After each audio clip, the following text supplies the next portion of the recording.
The year is 2013 and God of War Ascension has just come out. You go pick it up, and by you I mean me, and you're super pumped because in your mind, God of War is a series that produces nothing but home runs. So this is obviously going to be another one, right? Oh, my sweet summer child. Wrong. It's tired, it's old, it's boring. I don't want to do this anymore.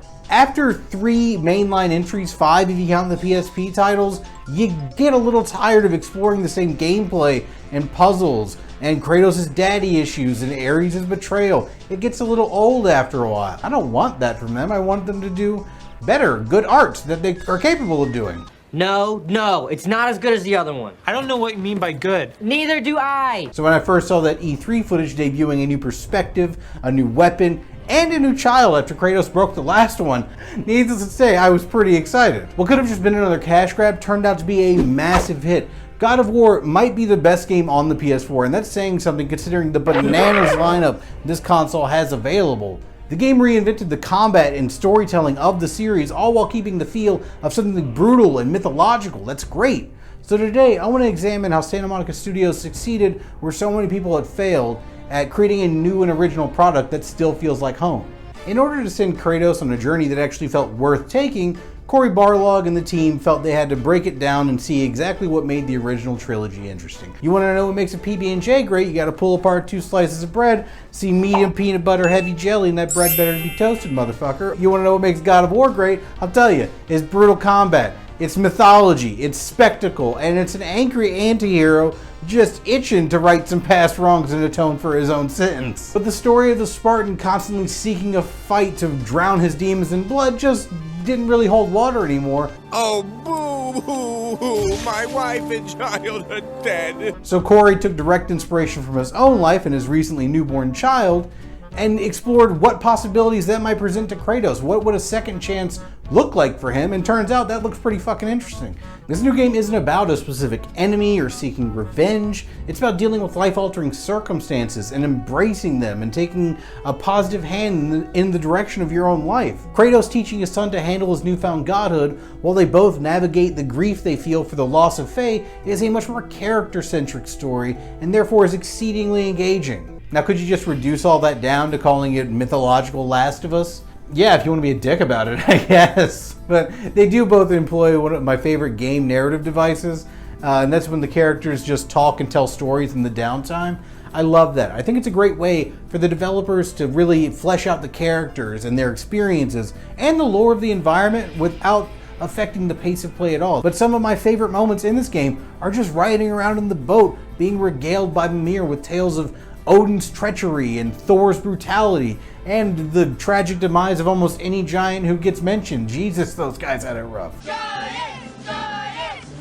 us, God! It all serves to keep the player informed and engaged, and it doesn't ever slow you down aside from, the times when Mimir just got to the good part in the story and you sit in the boat for a few extra seconds because it's rude to interrupt. I wouldn't want to interrupt. I love that we're exploring the Norse mythology in a way that isn't Kratos-centric, but more Kratos just happened to be passing by and got pulled into these people's bullshit, alright?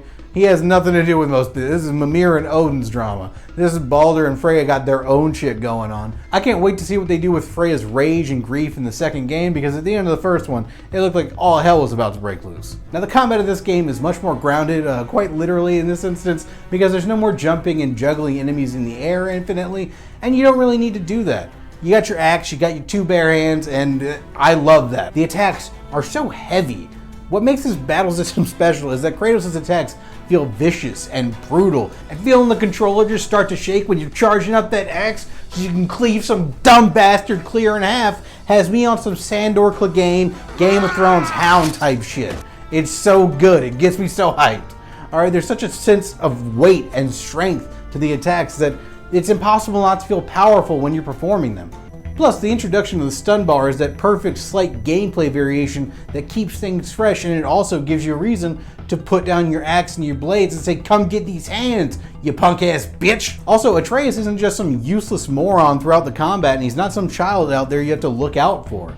The only things you have to remember when you're doing combat and you have Atreus with you is let the arrows fly and let the magic flow, otherwise he's doing everything himself. That is maximum benefit to the player with zero downside, outside of hearing, "Father, no!" more times than I've heard, "Snake!" Who cares about your dad?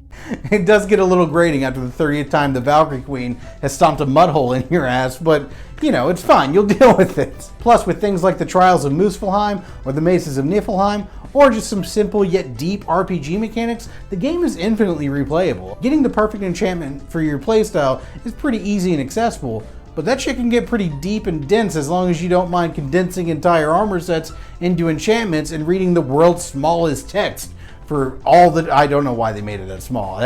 It will bother you. There's nothing I can do about that. I'm so sorry. Commandment number 2. There's nothing I can do about the sun. God of War is the best game of 2018, possibly the best reinvention of a franchise I've ever seen, and it produced my most anticipated title of this year, God of War Ragnarok. So yeah, I'm pretty pleased with how things turned out here. With Santa Monica Studios saying that this game is going to end Kratos' time in the Norse realm, they have so much to do, so I can only imagine that it's going to be an even bigger and better experience than the first. Hopefully I'm not building it up too much, but it's what it seems like. I just hope you guys are also fortunate enough to be able to play the game, and then we can come back here and talk about it. Maybe I'll be making another video, who knows? Guys, that's it. That's the whole video. Thank you for watching. Thank you for staying the whole time. I am hoping to have 2 more videos for you by the end of the year, but you know how those pesky hopes and dreams go.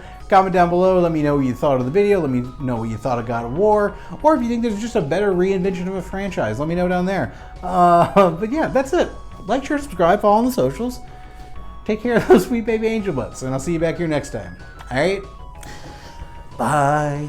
Bye, all of you guys. I'm gonna edit, and I don't want to forget it in my mind.